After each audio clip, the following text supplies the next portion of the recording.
Hello, everybody, and welcome back to another Mastering Runeterra Squadcast. I'm MonteXristo, and I'm joined by Phansora, Prodigy, and CardGamer today. Gents, how you guys doing? Doing pretty Pretty good. well. I just finished pushing Masters right before we started filming, so that's cool. Now I get to climb all through Masters, so the next exciting step in the season for me. What Nice. about you guys? I haven't played in a bit, but I was messing around with just Infinite, actually. I love that deck. And it's like, it should be nerfed, probably. It's too strong for its own good at the moment. I think Infinite is in a nice position now, but I think a lot of its strength actually comes from the meta revolving around it. Because I think there's just so much Ionia, so something like Infinite's going to be very strong, where it's really good at taking advantage of these decks where it says oh, you can't kill me before turn 7. I'm just going to solitaire off on you. The funny thing is, there's a bunch of Kennen, which I'm sure we'll get to, but they run 5 Hoko. It should be a good matchup. Most Kennen players have no idea how to play that matchup whatsoever. They don't know when to Hoko, and they don't ever play it. That's interesting. That's about right. I haven't pushed Masters myself yet. Yeah, I'm sitting D3 or something with you, Monty. Meanwhile, Prodigy's almost in Masters with 2 accounts. Yeah, I can't climb a Masters. I've tried. I mean, I've had decent success. My scouts win rate's pretty good, but I'm trying to play other stuff, and I don't know. It's like a crazy meta. Yeah. Meta's I kind of icky, eh? Yeah, it's not the best. I know people hated the Kai'Sa meta. I found the Kai'Sa meta way more fun than this because at least I knew what I was getting into. At least I knew I was playing Kai'Sa against Kai'Sa a lot, or some other stuff. And it's if you don't see Kai'Sa, great. If you see Kai'Sa, at least you're prepared for it. Now it's I don't know what I'm it's some kind of Ionia, but they're all very different, and there's Pirates is still around. I don't know. A lot of people love it. I think the game is in a pretty decent state. It's just not the game that I enjoy playing. So is your problem more with the Ionia menace right now, or with the overall width of the metagame? Because I feel those are two things that are happening right now, and I've seen a little bit of complaining about the meta, and it kind of feels like they tend to stem from one of those. Yeah, I think for me, I like board-based and removal-based metagames where interaction matters, not stall. And Ionia is a big stall region where they just kind of push the pause button on the game and wait for a few turns and then do something that's super hard to interact with, and I don't feel I can counterplay well. So I love it when I love it when Demacia's good because Demacia makes you fight for board, makes stats matter, and I like when Shadawx is good because Shadawx removes a lot of your stuff and kills a lot of things, and then to beat Shadawx you can bring extra value, and then you get in this weird triangle of aggression, control, and value, right? And I think those are really fascinating metas to play in. The stall ones where they kind of just stall aggro and they stall control, and they're obviously beating mid range as well. It's just I don't know. I'm not the favorite. I was playing Zillion Xerath before this, trying to see if it's actually good into Kennen. Yeah, Kennen. Couldn't find a single Kennen player. I just ran into scouts every single time, and I was that's not the matchup I'm here for. Scouts and pirates, but I don't know. In theory, I think it's decent because you have time bombs and you can burst. You can blow them at burst speed, and you can stick a Xerath on the board with rolling sands and make their life miserable. So in theory, it's maybe a good counter pick, but I couldn't test it. So, but certainly interesting. I don't think Echo Zillion has any shot of actually dealing with Kennen. Oh, sorry. Yeah, I said Xerath, right? Yeah, you said Xerath. Okay, yeah, no. Cool. So I just want to make sure. I was going to bridge. No, you're good. Because I don't think something like Zillion and just having this one set of pings alone is enough. But I think Xerath Zillion actually becomes interesting because you have the lock not only with the bombs of Zillion, right, but with setting up the Xerath and then the the Roiling Sands, and then it becomes very taxing for them because they have to chew through all these landmarks, or they have to bounce the Xerath and then try and get something down, and then while they do have all this bounce, Ionia has as Kennen and like Kennen decks tend to be a bit of an exception, but with the way this matchup might play out, like it might actually give it some trouble. Of like Ionia decks tend to have a hard time of dealing with Spell Shield, and like late game Arsenal like is pretty reliable at coming down Spell Shield, so it's actually like an interesting consideration. Yeah, and you have like Hourglass to stop their Hokos, and Mhm. I think the Xerath lock is just the big deal, right? Because if you play Yeah. Xerath into Rolling Sands, they can almost never drop Kennen. Yeah. And if like they play Eye of the Dragon, you can just like attack it, right? Because it's like your Xerath just trades into it real free. Mhm. So I don't know, it's a cool idea in theory. I definitely want to get some games in with it at some point, test it out. But I just ran into Scouts and Pirates, so not the best testing. Just MF decks, just the Kennen Yeah. counters. Yeah. Yeah, exactly. But One thing I will say to your point though is like we are certainly in like a very stally meta. Like games are taking a lot longer now than they have the past couple of metas. Like I played a game earlier today when I was pushing to Masters, and like I was playing Nami Ionia, and I played to 2 cards in my deck. Like I won the game with 2 cards in my deck. Like I just like Yeah. my opponent was playing like Jax Kane for some reason, and like I wasn't drawing win conditions. I didn't have my deny, so like they played the like board wipe spell, and they just like wiped like a TF into Nami and like a couple elusives, and like I just like fought back through it, and like my Namis were like my last 2 Namis were like the bottom 3 cards in my deck. My last 2 Namis and my last Shelly were like bottom 3, so I was just wow. we were just hanging out and playing like a 40-minute game of Nami. It's like I don't think these games are like super fun for anyone. Like it's certainly like an interesting experience and like it's a fun puzzle, but like it's a bit of a frustrating experience, especially when like Runeterra games for most of the life cycle of this game tend to be these like 8 to 15-minute games, whereas like there's only been a handful of metas like OGFLEOs, Ari Kennen, and now where we're hitting these like 20-30-minute games, which are real slogs. So, well, like one thing is like I was playing some Viego earlier, and like it obviously loses to Kennen, but like it's actually pretty decent to like a lot of the Nami stuff because you can just like stick a Viego, and if you level him, it makes their life tricky. I don't know if it's favored or not, but like you play these really intricate matchups, like you're grinding out a game, you're like going 15 turns, right? Because they're like stopping you and they're palming your guy, and you're like just passing because you have quick stand up, and it's a fun game. You're right, you grind it out, you win the game, you're like 15 LP, you're like let's go, and then you're queuing to Pirates and you lose in like 3 minutes, and you're just like I just spent 20 minutes winning that game, and I lost more LP in 3 minutes against Pirates. I'm honestly here for the Ionia meta. I like the opposite of what you like, Prodigy. I'm not a huge fan of these like mid-rangey board-based decks, just like beat down. And like I don't know if we've had a proper Ionia deck for quite some time. I don't think so. Now we have Kennen, we have Lee Sin, we have Nami. And obviously Nami can be something else. But I don't know, it's just like we haven't had these decks for a while.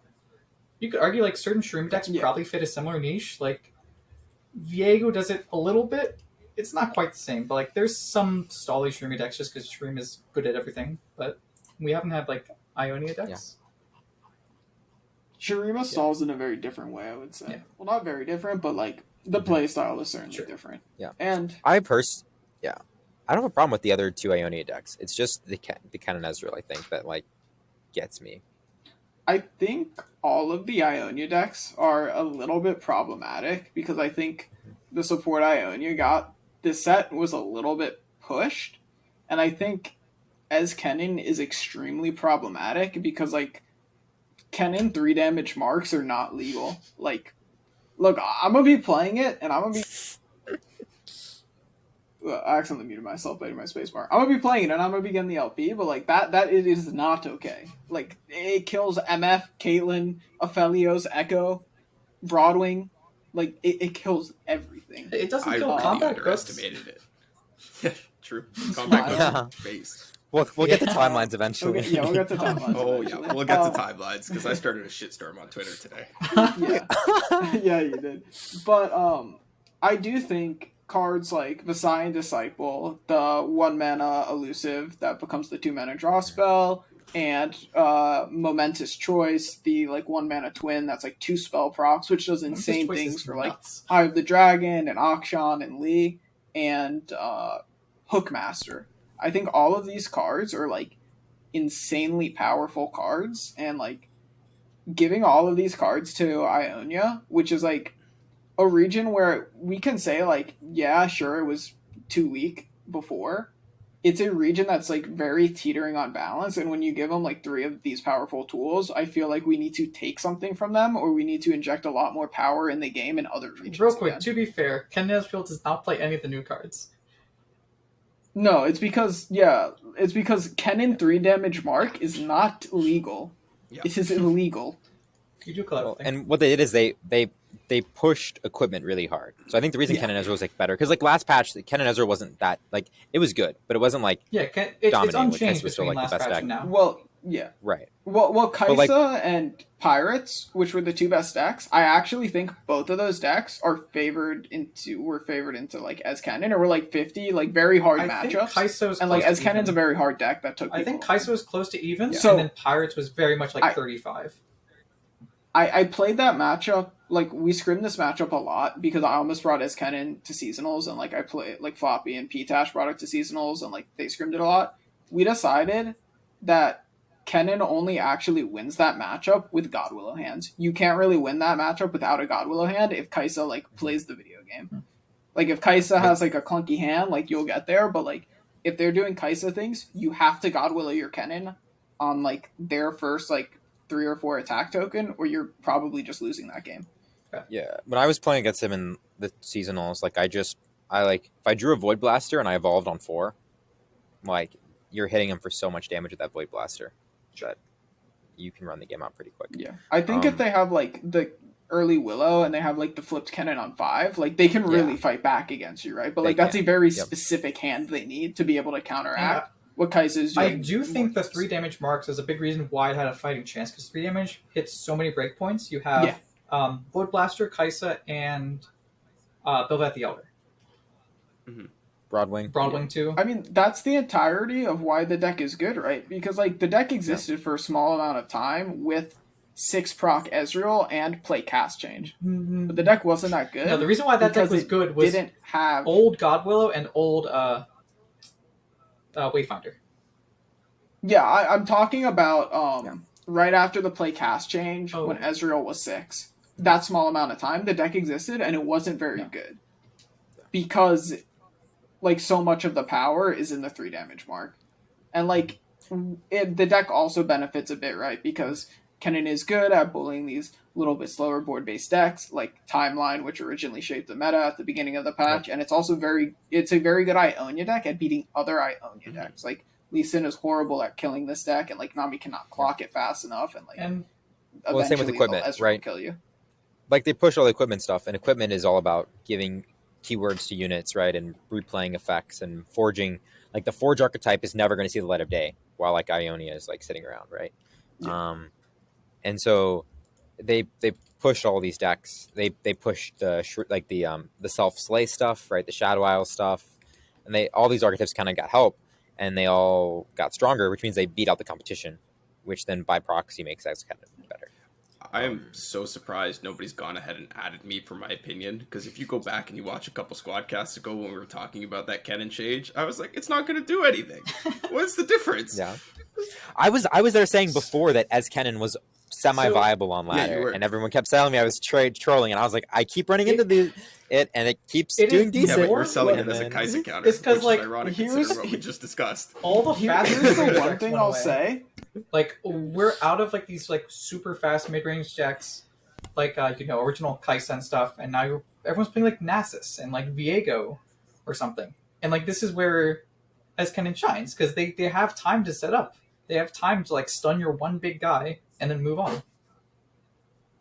But their setup is like turn 6 is the problem, like or 7, right? Yeah. Can we take a quick tea break from the Kennen complaining to talk about Nasus? Because I want to complain about how everybody keeps thinking Nasus Kindred and Nasus Thresh are the same goddamn deck when they're not. Yeah, they're not. It tilts me so much. I've been asked many times and told so many times, Nasus doesn't beat Pirates. Thresh does, buddy. Thresh really beats Pirates. Yeah, so I think there's something that people don't understand about or don't think about when they like think about archetypes, and I'm pretty sure this is something that Prodigy has talked about, maybe not directly but in some form before through deck techs and whatnot. of like how changing some cards in your deck can completely flip matchups. Mhm. And that is essentially what the Thresh Nasus beats Pirates, Kindred Nasus gets clapped by Pirates entirely is, right? Yep. Kindred Nasus is this deck where you're relying on this Undying plus Kindred engine to really power through. And to play this and have this really powerful engine, right? You cut some Butchers, some like Wings in the Wave, cards like Abomination. Fading Icon, I don't think is even being played that much. They play Fading I think Icon, it's back believe. in, so you But don't lose I'd these cut matchups most so mine. bad.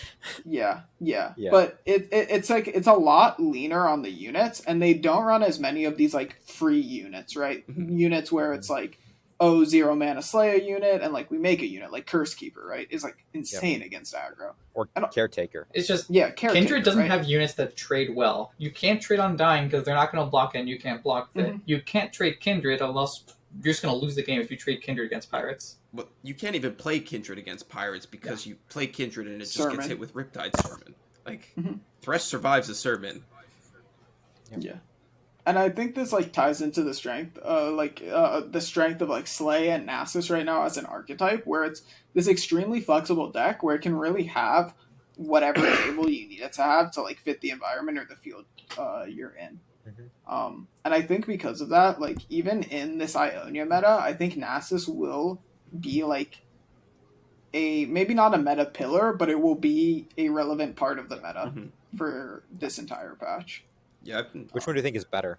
Do we think like one is? I think Thresh is better for ladder. I think for tournament, it depends on what you're trying to do with your lineup, right? We've talked about it a lot and polarizing and targeting your lineups and your picks and stuff like that. And I think Kindred is a far more polarized deck, and putting into a lineup for the right reasons can make a lot of sense. But I think if you're playing it on ladder, you're kind of screwing Which yourself one's over better in a the lot. mirror?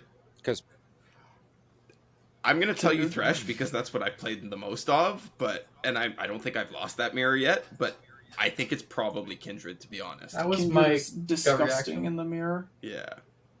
Like, Unless you don't get especially blown out. if you cut down, like, especially if you're not running Blackspear That's in what I your was list, thinking. Yeah, like, I Kindred. cut the black speed Yeah. too, so Yeah, Kindred is going to eat you alive. And the other thing is, like, most people do not understand how to play with Kindred properly. that's true. Kindred is one of the most complex champions in the game. She is just chained to Shadow Isles, and she wants to be nowhere near that region, actually. Actually, Which is a bit unfortunate for speaking her. of which, I'm just thinking, is Kindred Viego Ionia Or them. a possibility? we Yeah. saw it on some people Because posted if you're stats. running Ionia, you can play you it. should be able to beat. Cameron was playing it. Yeah, you should be able to beat the other Ionia decks like that. I could see that. If you're running Really? stuff like Cinco, I think you might be able to edge out above. I don't think you're beating Kennen Ezreal. No, probably not. I think you can get close with Ionia Maybe as Lee. opposed to like Mono Viego Shurima. I think Mono you So, Viego has a like- chance. Like, Kindred isn't that good against Kennen. sure, yeah. Like, it'll probably be, like, reasonable against... It's the more Nami of Ionia deck. like Viego in an Lee Sin. Ionia shell versus Kennen, and then you also run Kindred to like beat a bunch of other stuff as well. But I don't know that Viego beats Kennen. Yeah, I don't think Just it's Probably as a not. standalone. I think you could beat the other Ionia decks. I think you could probably beat Nami, and you could probably beat I think you could definitely probably beat Lee Sin, right? Because you have Deny, you have like your own wills and palms and stuff. I think still that's think you could pretty probably reasonable. make that Because- playable against Kennen, but we'll see. So the issue with Kennen and like Kindred against Kennen is like you never actually get to flip like Kindred and really put like the Kindred pressure on like you want to, because Kindred's like text reads when I like slay the unit you marked, and they're never going to let you Actually- get 2 slays with Kindred marks. Okay, so there's this whole thing with like Kennen Ezreal, and like people think it's really bad, but I also think people are misplaying into it a lot. And Mhm. like I think the bad part with Kindred is obviously Kindred has 3 health, so they're dead. But I think that having the marks actually puts pressure on the Kennen Ezreal player to recall them if they need to. And Yeah. putting that pressure means But that you then- can win the next fight with pings, because they're going to have to. Because the whole thing is, like if Kennen Ezreal is responding to your ping, they're probably going to win that out. if they're starting with their recall, you're gonna have a advantage. But So the issue, like, I don't disagree with you, right? Like, I agree with, like, all of your logic, and I think this is why, like, when you play Kindred in P and Z, it can start to get tricky for these decks. But I think when you run Kindred in Ionia, you run into this issue where your only ways to actually really efficiently interact with Kennen is Hate Spike and Vile. Yep. Yeah. And then you also run into this issue where if you are playing a Slay version of Kindred to really be able to proactively get these marks on the Kennens like you want to, then you're cutting out a lot of your good interaction cards that are going to be more important in some of your other matchups. And you're starting to bastardize your deck. And I think it's going to be an issue with Viego Ionia this patch. I think like if you wanted to make the matchup good, you'd be like putting in Nopifies and stuff to like stop the recalls even more. And like as soon as you go like that far, I'm like that's where I get worried. yeah, because it sounds like you're just running You every other. probably matchup don't for Nopify a maybe. recall. Yeah. Yeah, that sounds like well, a like, losing line. Yeah. Well, like so, like you slay a unit, you mark it, they recall it, you vile feast it, they twin disciplines, then you Nopify, something like that, right? You make them commit along the line, and like it's pretty good. Yeah, I'm looking at Nips's version of Viego Kindred, which is what I'm gonna go ahead and call the stock list right now because Nips and Baki have been posting it the most. It's only got 4 pinks, 2 hate spikes, 2 vile feasts, and then 2 black spears. So you're not winning that recall fight most of the time, and you're spending more mana to even attempt to win that. So, okay, I think you can win the recall fight against ladder Kennen Ezreal players. I think against good players, it's going to shift more, but I think people are... The deck's strong enough that people are getting really greedy with their Kennen Ezreal plays. That's fair. That is fair. I've barely been playing, to be honest. I've been sick and busy with work and shit. And I haven't had the time to hit Masters, and that upsets me, because even Aikano hit Masters, and he's only been climbing on stream, and Chad is trying to grief him as much as possible. So I need to put some time in and get there, because I really do want to get 7-2 seeding this season, but if I have to play into Kennen Ezreal every single game, I'm gonna lose it. I'm just trying to get all of my like real life stuff done now, so when the patch hits and everything hits the fan, I can just sit down and learn it. Is my hope, but we'll see. When is the patch? Because 28th is what I heard. Or that's a long time. Yeah, we gotta. Yeah, that's the 28th. Seems a ways. It's 3 weeks. Mm-hmm. Because we had the expansion 2 weeks ago or 1 week ago. 1 week. It's been a week exactly. Yeah, it's only been a week. It feels like forever. Oh, this feels way longer than and the then this meta's still developing. When you're playing Ionia, dude. Yeah, honestly, I hate Ionia meta so much. I really don't like it. Like, it drives me crazy. Wait, I don't think that the game is in a bad spot right now. I actually think the game is in a pretty good spot. I'm not vibing. So I know Monty's and Prodigy's opinions. So... What's your opinion on Ionia, CardGamer? Okay, so here's my take on Ionia. I think Ionia is a very interesting region, and I think regions like Ionia in general create, and like there's comparisons for this in every type of game almost, especially competitive game. Regions like Ionia, these types of things with Ionia where you have so many decision points and like they have such a powerful effect of like essentially being able to deny your opponent's game plan. And just like it has effects that like a lot of other regions don't really get access to, like counter magic and stuff like that. It becomes a very tricky balancing decision, and it can be very problematic for the game, because if it's a little bit too good, then it becomes completely oppressive and you can't deal with it, and if it's a little bit weak, then it's near unplayable. Yeah. And this also gets compounded because since there's so much skill expression in it, it's really easy for how oppressive these decks are to hide in plain sight, because you don't really get to see how oppressive these decks can be unless you run into someone like Kever playing it, you know?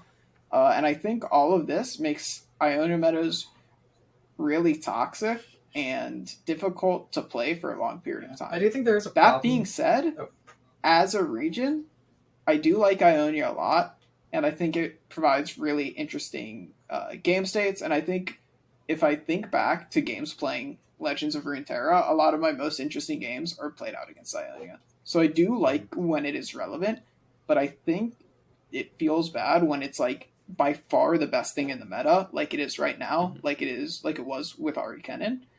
I like it a lot more when it's like Lee is reasonable, and maybe there's like another Ionia deck that's pretty solid. I was gonna say this, like, I do think that like there is a problem with Ionia, that the type of like the part of the region pie, like color pie that they get, the type of exclusive thing that they can do, is inherently going to be polarizing to a lot of players because they specialize in stopping your opponent from doing something. It's like one of the least it's a bit proactive of a fun police region. Yeah, like, you know, most other regions are more proactive in their gameplays and more reactive, but like it's even more annoying than like something like Shadawx, I'd imagine, because like it's first of all, it's cheaper, so it's not like you have like Palm versus Vengeance or something, but it's also kind of like it's like you're teasing them almost. You're like doing these little things to stop bits of their game plan throughout. So I actually have an interesting, more nuanced take. I think I will admit that I do not like Ionia as a region, but I don't have as much a problem with it as people think. Like I'm not an enjoyer of Ionia, but like I don't have a problem with Lee Sin, because like I historically have played a lot of the Bandle or like the anti-Lee Sin decks. So like I'll play Viego when it's good because you can like Quicksand, you can like play Deny, Syncos, you can Glimpse. Like I was even playing Deathmark back in the day to like counter Lee Sin, right? Like just play a bunch of ephemerals, they play Lee Sin, you Deathmark, and you kind of go on your way. So I've never had a problem with Lee Sin, because you can run like Aloof Travelers, you can run mini-morphs. Like we got into like a big discussion in our chat about like, can you beat Lee Sin? And my whole thing was, if you want to, yes. And like I've never had a problem with Lee being a very powerful deck in the meta, because if it's a powerful deck, then I can plan for it, and I can have a game plan of how to address it, and it's beatable. The pink Ionia with Nami, like that's like me more of a Nami problem than an Ionia problem. Like Nami's just very, very strong right now in general, and I don't know that it's Ionia that's the fault there, as much as it's like Nami plus protection is good, right? I think my biggest problem right now is like just Ez Kennen, which we already were hitting on, and I won't like elaborate on more. But I think for me, like burst dying to like from like 10, like if it was the old Kennen where they like put it all in the stack and I like was playing some other deck, I could at least like stack burn, or I could like kill the Ezreal and stop the damage, or like I could play healing after they played a burn spell. Like it probably doesn't actually affect the game more than like 5 out of 100 times, but 5 out of 100 times is a lot, and also like it feels a lot better. Like it feels like you have a chance, and there's like more interaction, and like the burst speed lethals are kind of like a really annoying thing. So I don't know. I don't have like a problem. Like I've played Ionia decks in the past. Like I played Poppy Lulu. That's a good one, right? Like elusive beatdowns, like Lulu Jinx. That's another good one. That's the worst all part. The elusive stuff. That's the elusive stuff. We love that stuff. That's a very different type of Ionia. All the Ionia players, yeah. we disown that part of Ionia. That's not. No. I know Aurelia, elusive beatdown. I'm right there. I'm here for that. Yeah. We love Ionia. Love Ionia. All right, but can we all come together and agree that like Lulu Ari was just like so fucking based, man? Yeah. Lulu Ari was incredibly Come based on, deck. Phansora. Come on. I don't think I played it that much. I just don't like Lulu. I don't like Lulu. Yeah. Amazing card. But like, okay, look, Phansora, it's a sign-in deck. Yeah. Like when you play Ionia for sign-in and for like twin disciplines and protection and like deny, like I don't have a problem for that. It's like, and like even like the Feel the Rush decks that used to play like the Feel the Meter decks, like like that was cool. Like do your thing, man. Like play your 9-mana card. Like that's cool. Yeah. But like I'm gonna say that like the stun your stuff forever. I'm very much in line with what Prodigy is saying right now, where my main issue is with Ezreal Kennen. If nothing in Ionia gets changed except Kennen next patch, ultimately I'm fine with it. I think Ionia will need to get touched the following patch. Hopefully, like they do some small changes, when we get the new cards at season start. But I wouldn't be that upset if like Monkey doesn't get touched, Hookmaster doesn't get touched, like Palm Hoko doesn't get touched. Monkey should probably get touched. Okay. Like these cards probably, like some of these cards, I don't know if Momentous Choice is the correct card to touch. Yeah, but it double procs your auction. Double counts for spells. But here's the thing, though. You can't nerf Momentous Choice without killing it. You might have to hit Hookmaster, you Yeah. might have to make that card a 0/1. I And think that card would still be very good. yeah. Yep. Yeah, I think Hookmaster is definitely a good place to look at hitting, and I think the Disciple is the Monkey is definitely a good place to look at hitting. That card is ridiculous. Monkey is like Yeah. top Or- 3 cards of the expansion without a doubt. I like the change Entuck suggested. Well, actually, it's an interesting change, but I don't know if it actually works because there's an argument that like it ends up being a buff of like 2 mana unit and 1 mana spell. And like in some spots it can be beneficial because it's a cheaper engine, but like yeah, the Monkey should probably be touched. Yeah. Monkeys, which The one? science The- type. The Disciple. 1 mana elusive Sign Disciple. Oh, okay. That's the I was cycle, like, He a monkey. yeah, that card is very good. I don't know. Mentor's Choice is just like we addressed that Twin was a problem, and then they decided to print better Twin. Twin 2 Electric Boogaloo. Yeah. Yeah. Right, and like also it's like double procking your auction, and like it's just doing all these Proc and things where it's flow. like, yeah, it's like I get that we wanted to push this, but I literally think the card would have been fine if it was +0/+2, like 3 mana, like you could make the same card like 3 mana, like I don't know, buff the stats. Like you could also just say like play an extra like spell that does nothing, right? You could like so it's like not double procking your auction. I mean, these aren't like elegant solutions, but it's like hard for it to balance a card that's like 1 mana that has such a powerful effect, right? Either it's good or it's like not good. And it's gonna just eat up a lot of. Okay, how about this? What if if you equipped it, you choose the other option. So it's +1/+1 if you're equipped. Because that's fine. it's the Demacia spell that no one plays, but with 2 spell procs, which Ionia cares about. That's interesting. Yeah, Yeah, that would be interesting. you don't get blown out as much by it because like I take a block and I'm like, if they have 1 mana momentous choice, I just lose. Like, it still has all the Um, synergy that Ionia cares about, but without some of the, like, Yeah. Lee Sin, I'm going to put 6 damage on my Lee Sin for 3 mana. Or something like that. I like it. Yeah, it's like pick half, and then if you have picks played the other in a half. weapon, So play it's just the other half. +1/+1 with this Yeah. flow and stuff. I actually really like that. I don't know if that's like a change that really fixes the issues Yeah. we have, but I think that is an interesting change. I think it's a nice change. The reason why I say I don't know if it's the correct change is because I can, and I think a good example of this is like Thresh Nasus back in the day. I can very easily see this being a change that happens, and then like this package of cards is still insane, and then we have to like nerf more cards, and it never gets reverted. Or maybe it takes like a year to get reverted, and then like Ionia is just like kind of a little bit extra gutted when it didn't need to be. Mm-hmm. And that would be my concern with that. Because like Thresh Nasus was like it was in a rough spot for a while because it got some nerfs that didn't really affect the issue of the deck. And like when it finally got the nerf that did hit it, man, it was in a rough spot. Yeah, Nasus was kind of dead for a very long time. I'm very glad Susie's back though. I'm having a good time playing It's so Thresh sick to Nasus. have it I think back. Nasus is great for the game. I think Nasus is like, I don't know. Speaking like, of which, very healthy. when is Hate Spike ever going to get nerfed? Like, it's Yeah. It's so because the Nasus isn't a crazy strong deck. It's like really good, but it's not like Ezreal Kennen problem. However, Hate Spike is an incredibly strong card, and like it's just going to get better with more more releases. What if you made it if you slay the enemy, summon a husk? That's Like not if you bad. kill the enemy, like you I like target the that. enemy, That's actually you pretty get if that goes through, you get the husk. Functionally, that's right? not changing a whole The- lot because yeah, I'm I almost don't always using it to kill the enemy unit. But Right. it makes me be a little bit more careful with the way I'm layering things. It makes me be a little Yep. bit more like sometimes you just need to do it over 2 turns. Well, Sometimes and you just want they the can- husk. Yeah. Sometimes you're just like activating your flock. You know, you're just shooting it to activate flock. And like I've played enough where it's like it eats a mark when it's not supposed to, and like all these little things, right? You can use it to dodge kindred marks. I don't know. It hits it enough.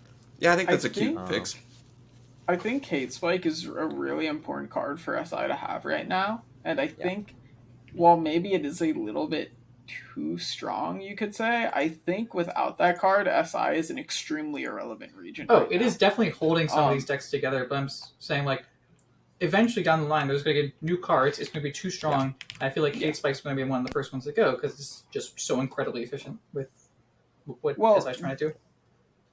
I think there's a question of like, is Hate Spike going to be the card to go, or is Hate Spike going to start to become like a more standard form of removal we're going to have in the game? Because like, right, because we have Mystic Shot, yeah. and it's been around for Yeah. ages. And right? also like Quietus in a sense is also starting to try and be the super like efficient cheap removal you can have with, you know, some form of cost, and like it has a very limited hit, it dies off in the later game, it's a slow speed spell, right? So like there is, I think, a question to ask of like maybe Hate Spike will start to be a new normal. I do think something in Nasus will probably get touched a little bit though, because it's currently playing both Darken equipment, and those are really, really good. And like that plus Hate Spike, like the combination of those three, something probably gets touched.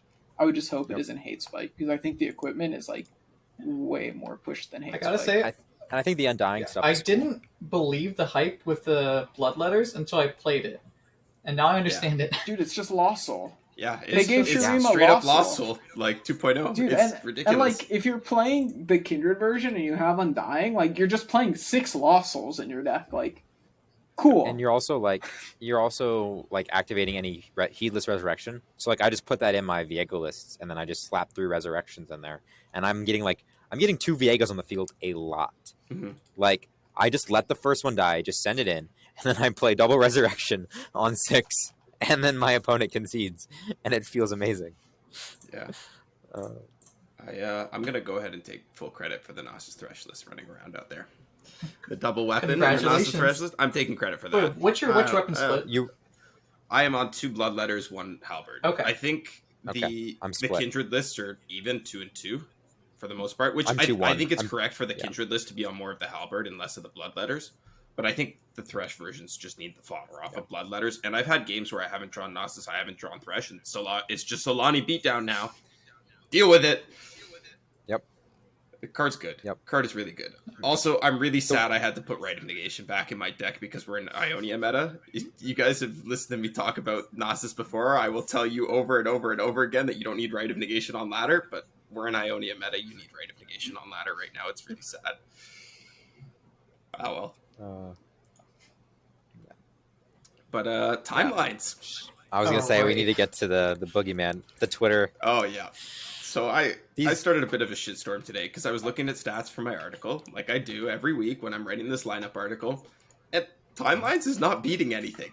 It is not beating anything. It's not beating. It's not beating Kennen. It's not beating. We're talking Freljord, Yeah, correct? yes. Jack's timelines it's is just worse, worse. by the way.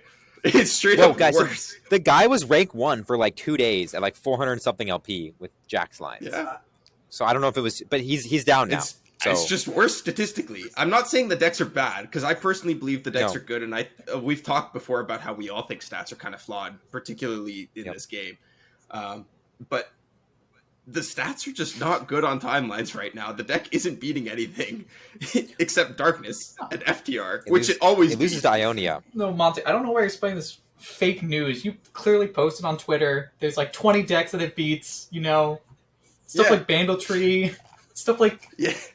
Ash Thresh, you know?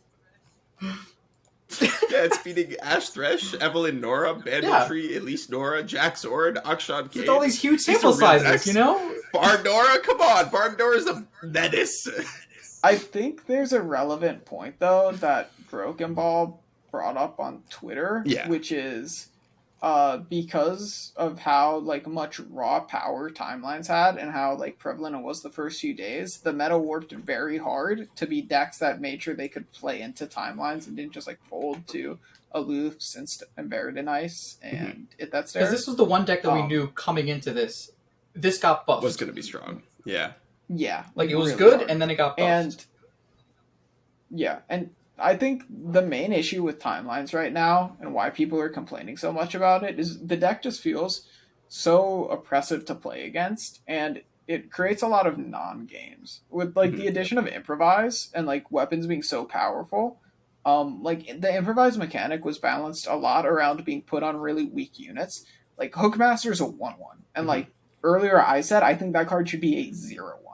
So like when you play Improvise units and you timelines them and they become like good statted units with equipment, these units become insanely powerful, and it becomes this very difficult stat check you have to deal with or you lose. And it creates a lot of non-games of, oh, my opponent had timelines or they didn't. Oh, I'm playing a deck that can deal with a stat check or I'm not. And I think this is just a frustrating gameplay experience, which leads to all the complaining. Like, personally, I want timelines not to exist like it does in its current form. It's miserable to play against. I like last season. But I don't think it's as big of a problem as people make it out to be. It's just a very frustrating deck to play against. But it's frustrating for a different reason, I think, than the Ionia decks. Mm-hmm. Yeah. No, I think that's fair. For the record, I don't think that timelines should go unnerfed. Like, something in that deck does need to be changed. But I have personally always liked timelines. I was playing it as far back as when 4LW posted the original list, like before the last time he posted a list. Like, pre-NAR, right? Like pre-NAR, like way back. I've been playing this deck forever. Like, I really like this deck. I've always enjoyed it. And I think the discussion surrounding it recently has been like really toxic in a way. And like really pushed in like a really dramatic manner. And it's like, guys, I get it. You got high rolled by a 4/4 Crocolisk on turn 4. It happens sometimes, but our brains are programmed to remember these. Like, this is how human brain works. Like, you remember the big standout moments that feel really bad or feel really good. You don't remember the other games that happened that the timelines player just got run over, or they didn't do anything, or like maybe they hit their timelines but they didn't hit their combat cooks on turn 4 or whatever. I think that's one of the big reasons why people are complaining about timelines for like Kennen. Because Kennen, it's all this like incremental stuff. Whereas like you're going to remember the times they timelines into combat cook that's like a 9/8 on turn 4. And like previously, people were doing that with like Trundle Ice Poet, but like, you know, there's some mindset that's like, oh, that's turn 8. It's pretty ridiculous to get a free 8 cost, but like it's farther into the game. 4 mana, like 9/8 with a keyword or whatever, a quick attack, feels pretty strong, and it's like happens really early in the game. It's like these like big spikes, they're sticking in your memory, and people are going to remember those. Well, and so like the big thing is the old timelines ran a lot of disruption, a lot of removal. It played for the Buried in Ice, and it was a lot more like it played some big threats, but like the biggest hits were Aloof Travelers. Like Aloof Travelers turning into a 6/6 was like the high roll, right? It's like, oh, I got high roll. They hit Aloof Travelers into a 6/6, and so we've magnified that. And so what's happened is the deck shifted to be pretty much all in on that game plan, which means it's losing to like aggressive decks beat it, like Pirates beats it, because even if they draw timelines, like if they don't have a 2-drop, you kill them. Like they don't go wide enough.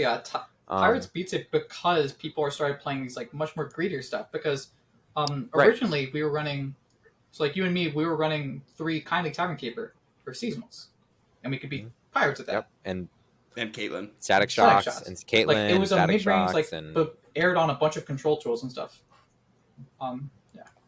Because if you look at all the Improvise units, like there's almost other units at that same mana cost. So like the Hookmaster, it's Stony Stackers. It's the Academy Prodigy. It's just a bit of flexibility, but like it matches the curve there. But because so much of like the power budget of the card is on the equipment, especially when you get to like Combat Cook with a Forge, it's a bit too much. Yeah. And what happens too with the deck is so when they don't draw timelines, like so the way it works is if you draw timelines, you have a very powerful deck. If you don't draw timelines, you are playing a very, very weak deck. So you have massive variance, which people hate playing against, but also like you like against a lot of the Ionia stuff, you need timelines to even be remotely competitive. Like the Kennen stuff, like they don't care about your 9/8. They just, you know, Hoko it, they stun it. Like it's not a big, they jump block it, and then like these Ionia decks don't really care, and that's like we're not seeing the presence of Ionia in the lower elos, right? And maybe that's a reason why people like Ionia is not checking timelines, and so timelines is running away at lower elos. Maybe that's it, and people are like feeling it. But there are plenty of counters to timelines.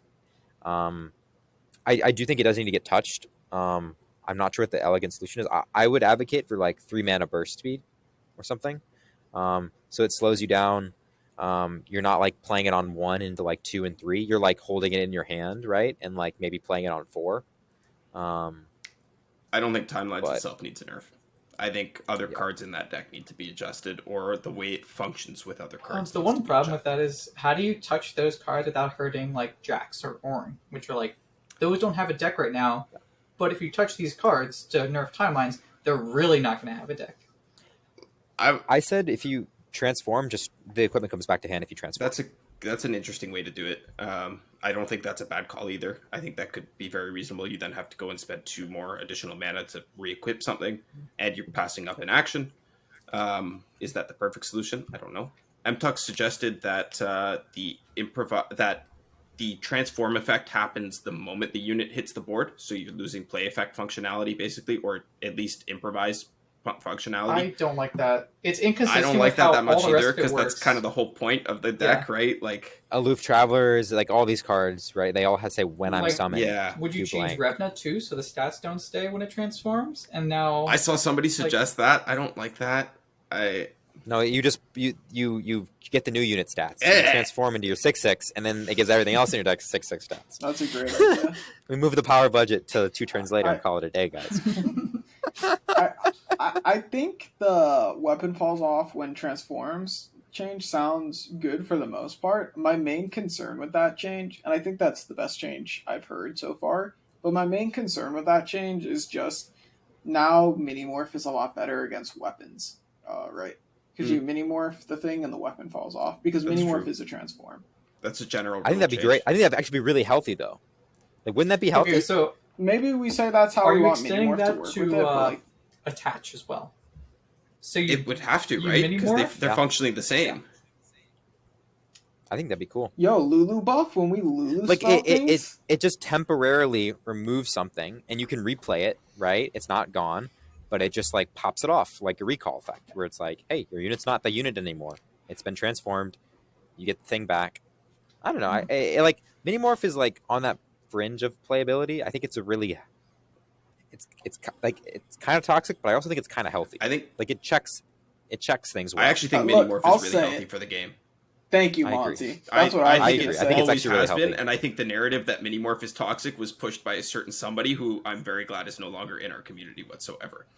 Yeah, I think it's really good for the game. I think so too. I think all the silence effects and all the like unfun effects that have been bitched about in the past are good for the game's health on the whole. Like maybe original Hush was too much, but I never had an issue with that card, and I've been on record saying that when they spend their entire 9 mana, 12 mana doing nothing with their turn, you could just run away with your next one. Like I don't know. I do think original reaction to mini-morph was like kind of warranted, because some of the biggest decks were Lee Sin and Scion. Yeah, but those decks were running rampant and everybody was bitching about them. And then we got an answer and suddenly everybody's like, I don't like this. Exactly.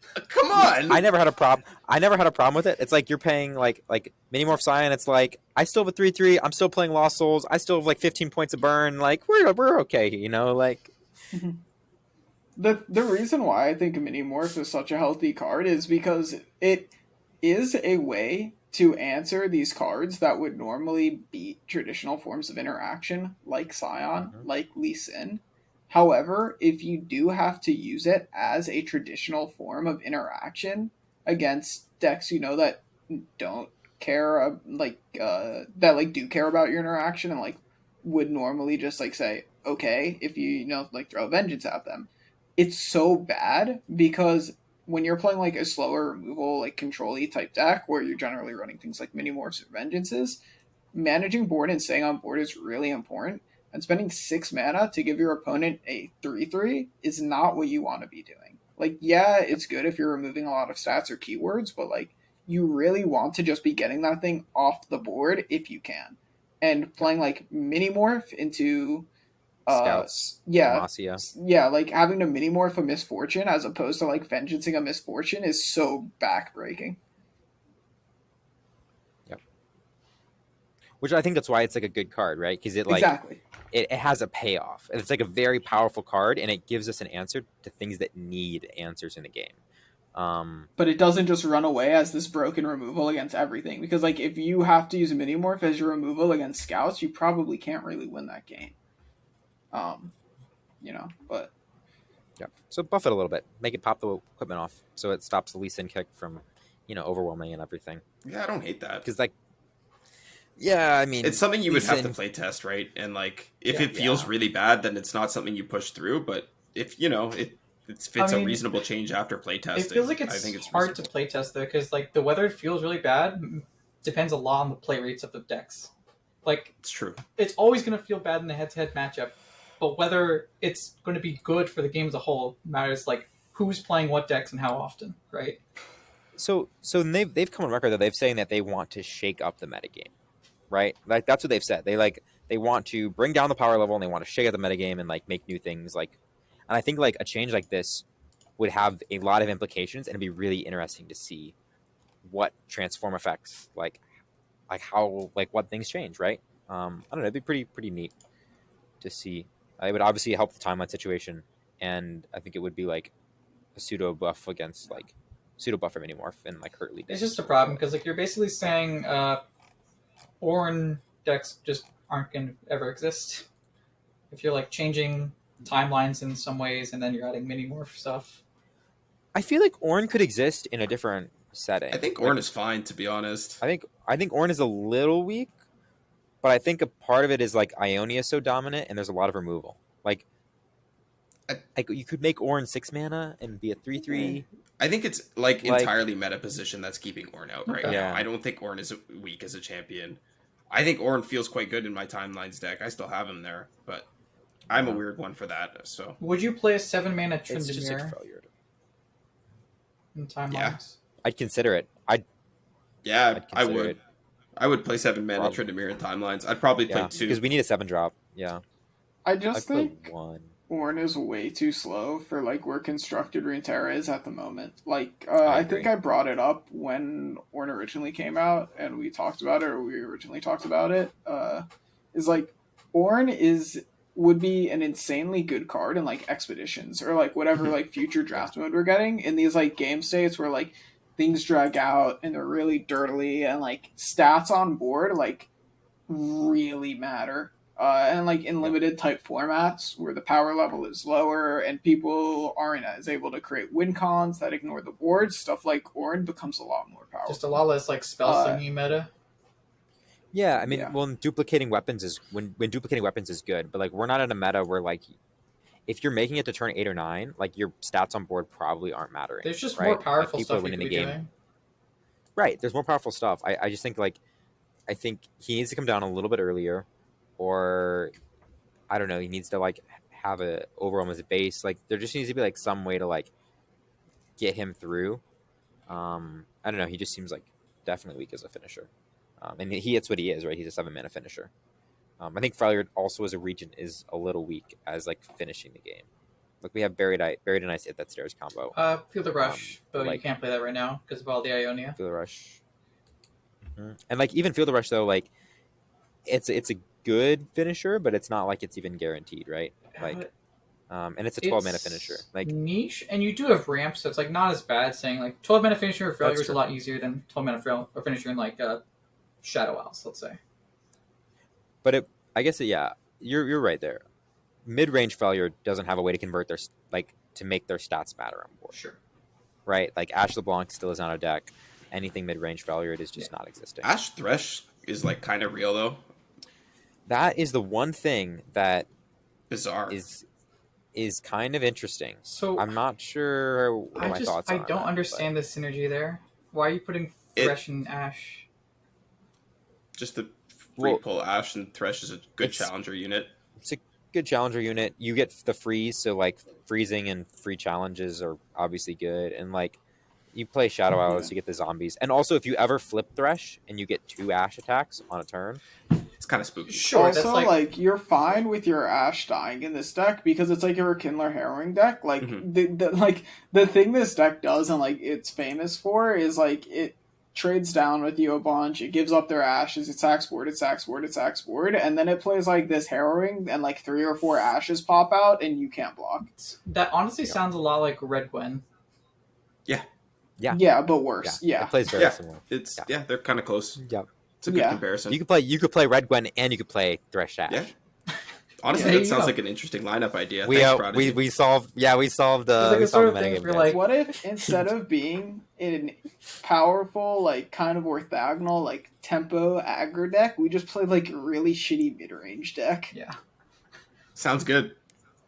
But like you also like sometimes if the deck is a little slow, you can like attack harsh winds and like remove 3 or 4 burst blockers, right? And like Yeah. kill them with like an open swing too. Like you have some flexibility. Oh, it's also making use of Quietus, which is clearly the best card of the expansion. It's a very good removal. Like you can remove anything. Like they play a big threat, you attack in, they can't block with it obviously. You know, do some trading and then you quiet us on the back end. I think Quietus might be the most overrated card of the expansion. I heard way too many people saying that card is absolutely bonkers and it's going to ruin the game and like it's just so good. It's okay. It's fine. It's decent. Just fine, right? It's very good in this deck. Yeah. It's very good. I think it's a fantastic card that Shadow Isles is like. It's a good thing Shadow Isles has it. I just don't think it's the tier 0 game breaking card that people were claiming it was going to be. No. I think I think people had a really hard time rating it because I think a lot of people undervalued like what the card is doing, or they just like undervalue like how powerful this card is when you get it early. And I think it's really overvalued because people don't understand how poor this card is to draw late in the game. Mm-hmm. Yep. Because like it's a very strong effect. Heavy just, metal, like, that's a good card. Falls off later. Heavy metal. I mean, the big difference is like this is kill a unit or destroy an equipment. Heavy metal does both. Yep. Also, like it's in a region. Heavy metal, like, and it's more versatile than Quietus. Heavy metal like doesn't brick ever because like you can always deal 2. There's going to be like several games where your opponent doesn't have any like 2 or less units and like they're never going to play 2 or less power units and they're never going to play an equipment. Whereas like Bilgewater doesn't have Mystic. Yeah. Right. Like it has. Well, they have line them up. Yeah. Right. But 3 mana Mystic. 3 mana slow speed Mystic. Pray. Interruptible Mystic. Yeah. Alright, but like I don't know if you guys have actually played with heavy metal, but I cannot tell you how good it feels to heavy metal a combat cook on 4. Oh my god, just like hey, that weapon you just built? Nope. Mine now. It destroys the weapon first too, so it just kills the combat cook. It's so good. No, it's sweet. It's really sweet. I think that card is really good, and I think it kind of got slept on a lot during April. I didn't hear anybody talking about it, but like I looked at it. I play a lot of Bilgewater, right? Like Bilgewater is probably my favorite region. I looked at that and I was like, oh, cool, whatever. And I just went next. And I love Bilgewater. And I was like, okay, we got a Mystic. I didn't even register that it was a Mystic shot at first. Like I was like, oh, it's got to have equipment to kill it. Like that's not. But no, you can just fire it off and it's nice. Yeah. I want to get one or two up with a couple takes. So real quick, we haven't talked much about Pirates. I think we all agree it's very strong. Mm-hmm. Probably needs a nerf, right? Yeah, nerf Sermon's probably Sermon's the issue. Let's be honest. Can we buff Alawi to make up for it? Yeah. Back to 1/6. Nerf Sermon, nerf Slam. Sorry, I misspoke. I meant Slam. Yeah. And then Alawi's a 1/6, and that's probably fine. Nerf Sermon and nerf Hookmaster. Yep. Because the bigger problem with Alawi, Hookmaster is fucked up in that deck. It is. Okay, when you flip MF in Pirates, it feels amazing. Like you're just you can curve into a scout attack with MF, right? Yeah, like, it's so fucked. Well, or like the way I've been winning is I like play a Zap and then I like put the equipment on Zap. Yeah. Like you put a scout on Zap and you're just like, you know, boom. No, it's fucked up. You're right. Like it's super fucked up. We should probably. I just leave MF back. Yeah. I'm like you used to swing with MF. You don't like you still sometimes swing with MF. It's very situational now. But there are a lot of games where you don't. Yeah. Pirates is not just a Migo face deck now. Like you have the ability to bank a lot of spell mana with like Maker Rains and Sermons. Like the amount of ways to ping off the board, you can really bully like boards with X1s. Like and like sap value and like recycling equipment gives you the ability to go late. Like the tempo you can apply by just like holding up mana, pressuring with Sermon, and just like playing a million 1-drops and Rise later in the game is really powerful. Like you just go wide and then you wait and then you red card on your open. Yeah, stuff like that, or just like you start to like go wide and like you hold up Sermon, so like your opponent is like really scared to develop. Like there's so many powerful plays with Pirates. definitely needs to get touched a bit. I think it is like a pretty skill testing deck. Yeah. Mhm. I think it's like not like it also is a very simple deck. Like it will just So- win you games just by playing poorly. But Here's It's verifiable a- proof that Pirates is hard. I have a 45% win rate with Pirates this season. And I have played Pirates since the start of time. I fucking suck at that deck now. I don't know what the fuck I'm doing. Maybe it was just because it was like the first 2 days of the patch and I was like, whatever, I can Unlucky. win. I don't know. Like, deck is hard. Deck is hard. There's a lot of options available, and like a lot of the lines will take you to a similar position at the end, but the way you get to that position is different, and it can matter, and like Yeah. you can get interrupted in between going from point A to B to C, you know? The thing about the Pirates deck, right, is like it has the same fundamental like kind of rule or like situation about it that like every aggro deck has pretty much always had, which is like if you make a wrong decision at any point in this game, you're pretty much losing the game. Because like aggro games tend to be pretty short, so like in the grand scheme of things, there's not that many decisions to make.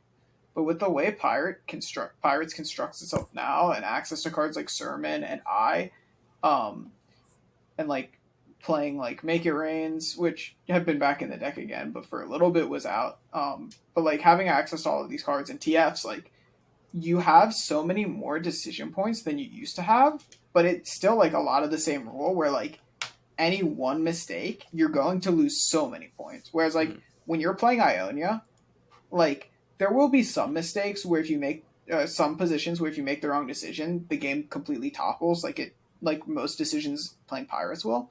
But there's a lot of decisions playing a deck like Ionia where it's very small percent, and you can make one or two mistakes and still end up being okay if your opponent doesn't have like the one card that blows you out. Whereas in Pirates, it's a lot more just like if you make this one mistake, the game will pretty much end. You just have fallen too far. I do think that Ionia does that a bit more than you're giving credit for, but it's hard to see whether your play was right or wrong. Like Pirates, you get a much more like immediate feedback of, oh, I didn't do this, therefore I'm going to lose the next turn or two. Ionia can very much be like, I'm going to lose in 10 turns from now. Yeah, So like, that's I fair. do see what you're saying, but I think Ionia does do that a lot too, Yeah. because of like when you're playing, does, you have to time things very carefully sometimes. It's just hard to Yeah, there will be some decisions where that happens, but just like with decks like Ionia decks and like control decks, and there's just so many more decision points, you can get away with getting one or two wrong, right? It's like on a 5-question test, if you miss one question, you have a B. On a 200-question test, you can miss like fucking like 15 questions, right? And you still have like a good grade. Like, Yeah, I you mean- still have like an A. I think you're like agreeing with me, but like, the way I describe it is more of like there's some questions that like, or some points you have to get right and some you have to get wrong, or that doesn't matter so much. So like there's more decisions overall. Yeah, You yeah. can't just get like any 2 or 3 decisions wrong. There are certain ones where you have to like make the right decision there, and a whole bunch just because like there's more decision points that matter less. Exactly. That's a much more nuanced way to put it. Thank you, Phansora. Cool. All Right. right. Do we have anything else we want to chat about? I very briefly want to talk about how hard it is to build a lineup right now because I'm struggling. There is like triple Ionia, and that's it. I don't have a reason to build a lineup. I mean, there's OLS, I guess, this weekend, but like, Yeah. I may or may not. I probably won't make it be able to play in it. I don't know. I just bring 3 decks that you like to play. Ban out Ezreal Kennen. Ban the just rat. Yep. Hope to roll a little bit. I don't know. Double timelines is probably fun. Find core if you want to just flip a coin every round. It's a little better than flipping coin. You full molly, you're roughly at You're 60% flipping a weighted by turn coin. 2. There you go. Yeah. I do think Nami does need to get hit. I know that's probably a hot take. I think Nami has been around for two expansions now. I still don't think Nami She's needed kind of- the first nerf. Yeah, really. Yeah. I think as a 3 mana No, win condition on her own, I think she's like way too strong. 3 mana? Excuse me? That's a 2 mana card, Mr. Prodigy. Yeah. Okay, yeah, like that card needs to be 4 mana. Like Nami needs to be cost 4. Okay. Wait, Nami. so Monty, you're Nami should saying be 4 cards. Nami should So, stay so at you're the saying 7? like 4 mana, 2 or 5? Yeah, that's exactly what I'm saying. No, I'm a Nami sympathizer. no, Yeah. no. Yeah. Nami should be a 4 mana 3/3 and then level 4 she's a 4/4. Nah, trolling aside, I think Nami could probably go to 4 mana and still be okay. But but I don't think that Nami is powerful enough in the hands of an average player that it's worth nerfing her. I think we only can at make the same very argument highest level, and I think even at the highest level, there's a distinction. Like, you look at Mo's win rate compared to Drizoth's win rate, there's a difference there. Mo is still a very fucking good Nami pilot, but like, there's a level, and then there's a next level with this one. So we have Nami. So in Masters, right, we have Nami Ionia, which is 55% win rate. Nami TF Shadow Isles, right? We have Shadow Isles 54%, and then we have Nami Nora, which is definitely the worst, but still at 53% win rate.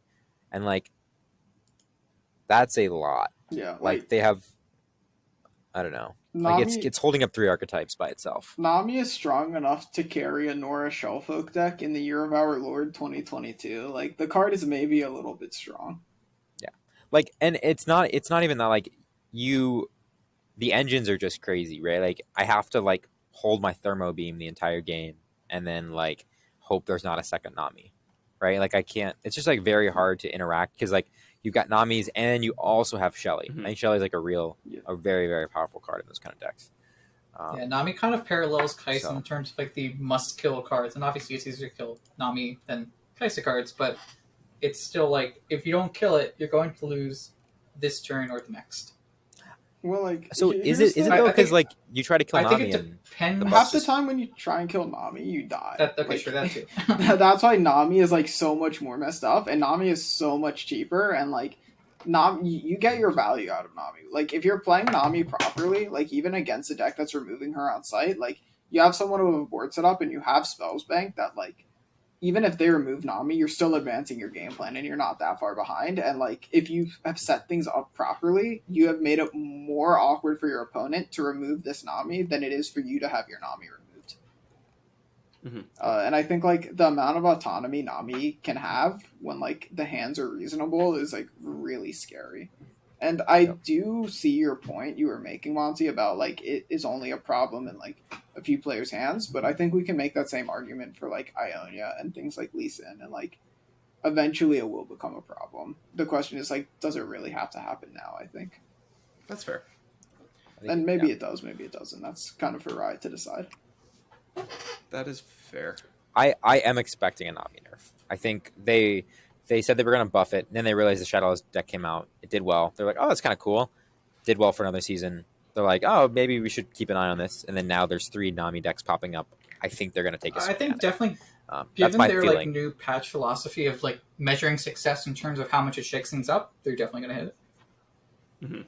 I really like that patch philosophy, for the record. I agree. I do too. I think changing the game is better than like making the right decisions all the time. I mean, that 1 week we had post-patch last season was amazing. Like, that was the most fun I've had playing Runeterra in a long time. Like, I just wish like we could have just kept it for a while. Yeah. We'll get more patches like that, though. I'm very sure of that. No, they're doing a really good job. I've been really happy with the year. We should also be getting a roadmap like, soon. It's been a really good year for Runeterra. This week, literally they said like 4 or 5 days ago, 1 week. So, any day now, literally. So, Ruben, if you're listening, nerf Ionia. That's gonna be in the road. That's gonna be a roadmap, right? It's just roadmap. Remove Ionia. Yeah, there's the roadmap. Yeah. Yeah. But no. You can leave the elusives. No, like, leave the that. elusives. Those are cool. Like, and also like, yeah, you can bring the young witch back to 1/2, please. Alright, but like, revert Flurry. Flurry did nothing wrong. Yeah, revert Flurry, please. That card really did nothing wrong. I think we can. The Kai'Sa I list want is to play my Draven Flurry decks again. Right? Yeah, dude, revert Flurry. That's what I'm saying. Yeah. Buff And Draven revert too. Atrocity. It's perfect. Buff. And revert Yeah, Draven. 3/3 Yeah. Draven. Save Draven. Okay, wait. Before we cut, let's talk about that real quick. Because clearly we've been being fed some bullshit about the App Store. This is the second time, right? Right? Yeah. They can make hotfix changes when they need to. So Did we talk about this last week? did we? I don't know. Maybe. Yeah, a little bit. I'm losing my mind. I had COVID. Yo, I'll brain. say it again. I went 75% over 20 games with discard aggro on the one day 3/3 Draven was back. I was so happy, man. I just want to play discard again. Give me 3/3 Wait. Draven. There was a day it was actually Yeah, he was the back. Tuesday. We had 3-3 day- Draven for like. It was live. The day when they had like the missed test this. server up, or like whatever server up for like Yeah, the yeah. creators to play. They had. Oh, you got 3-3 on the Draven. test server. No, No, it no, was no. live. 3-3 Draven was on live that day Oh, for like yeah, I didn't The day 24 before the hours. patch, it was live. I wasn't gonna play between like seasonals and patch, and then I discard aggro. 3-3 Draven, man. 3-3 Draven. Save Runeterra. All right. Well, I think that is going to be it for us tonight. Thank you all so much for watching to the end. Remember to like, comment, and subscribe, and we'll see you next week.